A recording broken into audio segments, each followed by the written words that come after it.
اللہ تعالیٰ جبار اور قہار بھی ہے، لیکن رمضان المبارک میں اللہ صرف رحمان اور رحیم ہے۔ رمضان المبارک میں اللہ کی رحمت سب سے زیادہ جوش میں ہوتی ہے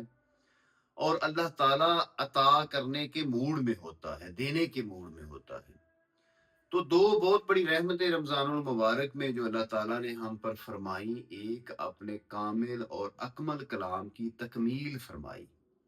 اور ایک جملہ عطا کر دیا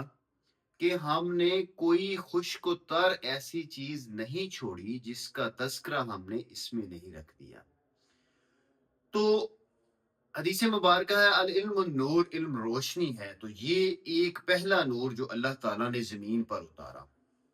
اور دوسرا نور جو اللہ تعالیٰ نے زمین پر اتارا وہ اپنے محبوب ترین انسان کی نبوت کا اعلان کر دیا۔